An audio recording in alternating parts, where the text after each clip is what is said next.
maisha inakuwa mbaya, haujui utafanya nini. Lakini Biblia inasema kuko ukombozi. Amen. Amen.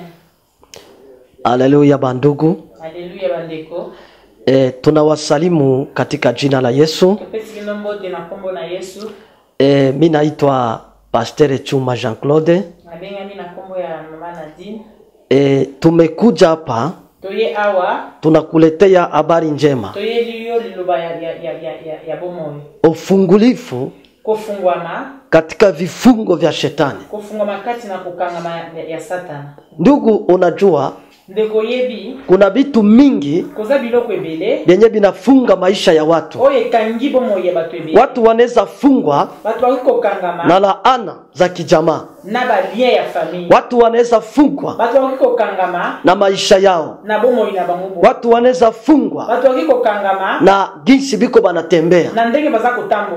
Biblia inasema apres ata kufungwa ile kuna ufungulifu katika ulimwengu wa kiroho.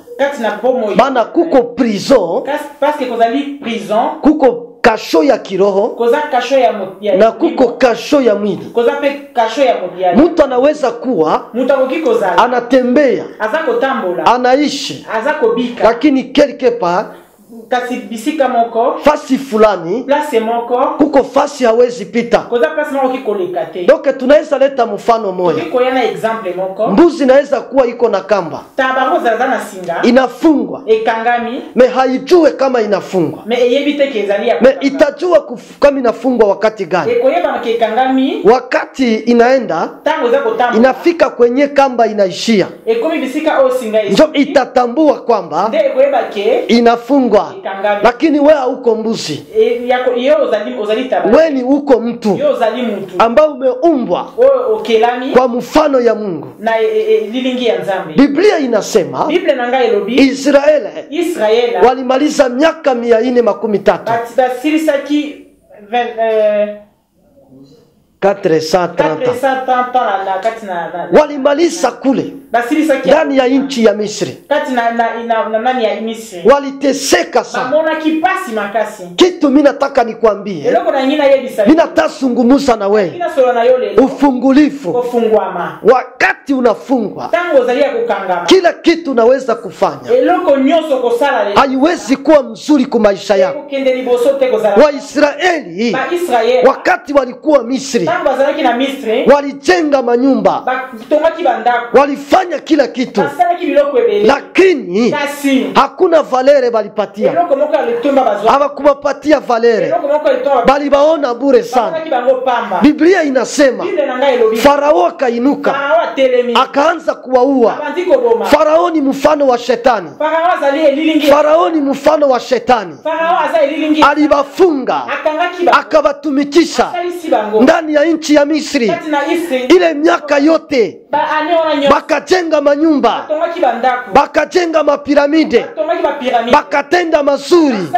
Na ile yote balifanya hawakupata kibali, hawakukubaliwa. Unaweza kuwa na wewe unafanya kamema mjamaa, paske kuna vifungo vinafunga maisha yako. Hawakukamate na samani, hawakurekonetre. Unaweza fanya kazi ya Mungu juu kuna vifungo vinafunga maisha yako, hawezi endelea.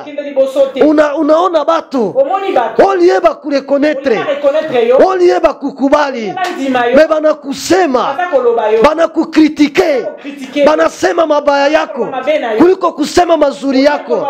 Unatendea batu mema, me batu banakurudishia mabaya.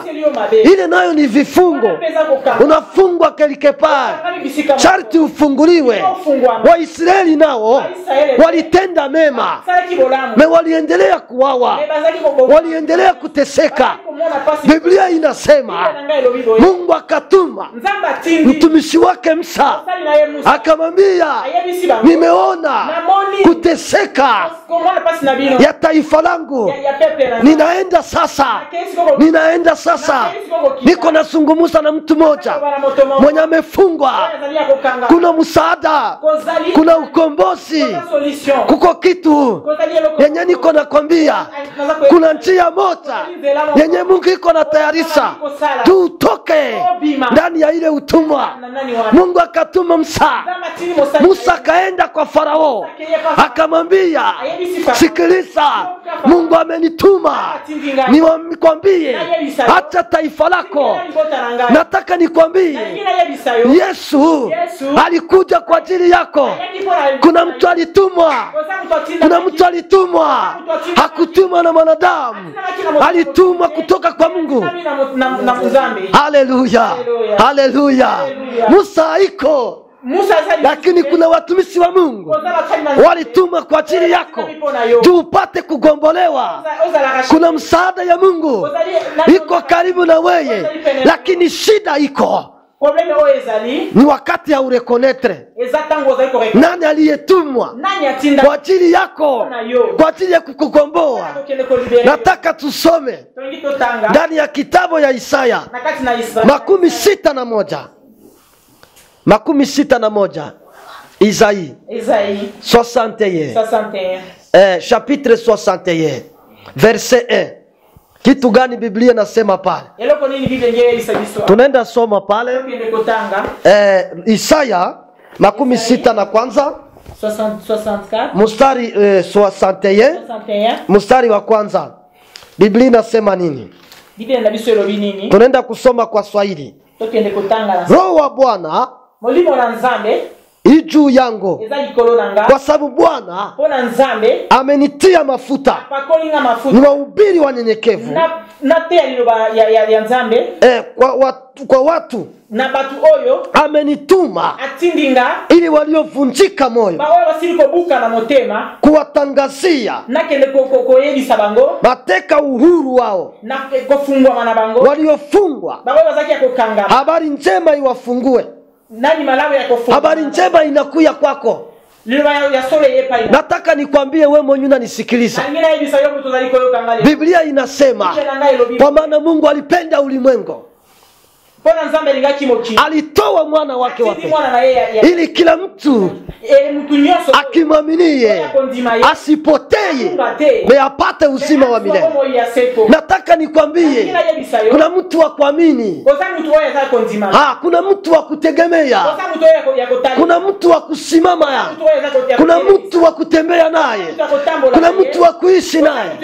Niko nazungumza na mtu mwenyewe alipata deception.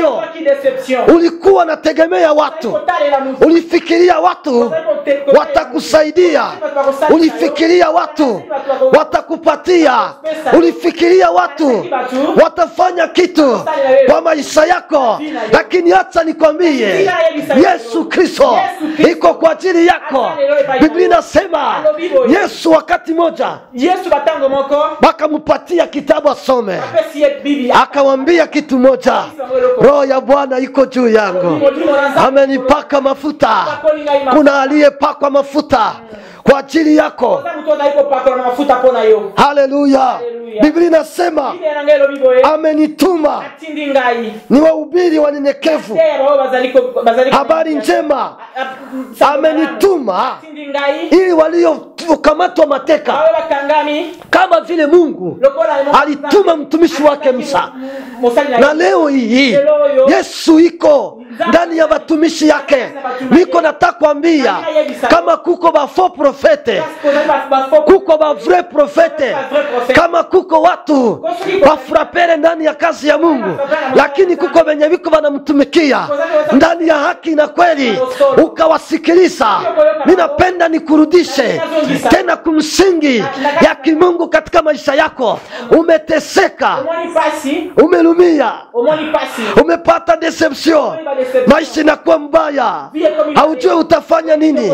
Lakini Biblia inasema kuko ukombozi, kuko msaada kwa ajili ya nyumba yako, kuko msaada, kuko msaada kwa ajili ya watoto yako, kuko msaada kwa ajili ya nyumba yako. Biblia inasema kwamba Waisraeli wakatoka ndani ya nchi ya Misri, wakatoka kwa mkono ya nguvu ya Mungu, kwa msaada ya Mungu. Ninakutakia katika asubuhi ya leo msaada ya Mungu, msaada ya Mungu lisungi na Nzambe ikuwe kwako. Msaada ya Mungu ionekane kwa nyumba yako, msaada ya Mungu ionekane kwa watoto yako.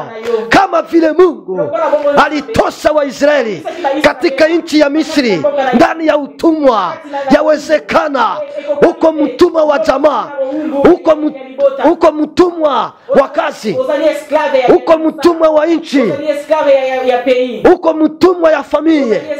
Hauna kitu ya kufanya ikubaliwe mbele ya watu. Lakini acha nikwambie, Yesu Kristo alikuja kukugomboa, alikuja kukufungua. Kwenye bandugu biko banatufata, biko banatusikiliza, nataka nikutangazie kwamba unaenda funguliwa. Ukiamini tu utaona mkono wa Mungu, ukiamini tu kuna msaada itakuja juu ya maisha yako. Biblia inasema wakati moja Yesu akafika, akakuta kwa Maria na Martha kuko kilio, akawaambia, sikuwaambia ya kwamba mkiamini mtaona mkono wa Mungu. Kitu inakuomba ni nini? Juu ya kutoka katika utumwa ya shetani ni kitu moja ndugu, si kujiuliza, si kwenda gosha droite, ni kusimama. Unaamini tu Mungu. Ninajua wewe mwenye uko mgonjwa, ile ni utumwa wa magonjwa. Wewe mwenye unafungwa ndani ya umaskini, ile ni utumwa. Wewe mwenye unafungwa ndani ya madharau, ndani ya madharau, kochola yo batu biko banakusarau, haujue sababu banakusarau, haujue sababu banakusarau. Lakini acha nikwambie, kuna kitu moja mimi najua. Yesu alikuja kwa ajili yako. Yesu hakukuja juu ya milima, alikuja huko. Ndugu mpenzi, uko natusikiliza, acha tukuombee Mungu. Ninajua mkono ya Mungu iko kwa ajili yako. Baba, katika jina la Yesu tunaombea kila mtu ambaye anatusikia kwenye mtandao, nafasi yote. Ninaombea huyu mtu ambaye analumia mgongo siku za mingi, anakunywa dawa lakini hapone. Ninatabiri juu yake, uponyaji ingie juu yake. Magonjwa ya kichwa yenyewe haishe, mkono ya Mungu imuguse apone. Kila kitu yote, kansere, sida, epidemio yote, hata COVID-19, tunamuombea huyu mtu, mkono ya Mungu imuguse. Tunaomba tukiamini kwa jina la Yesu Kristo, kila mtu afunguliwe. Amen.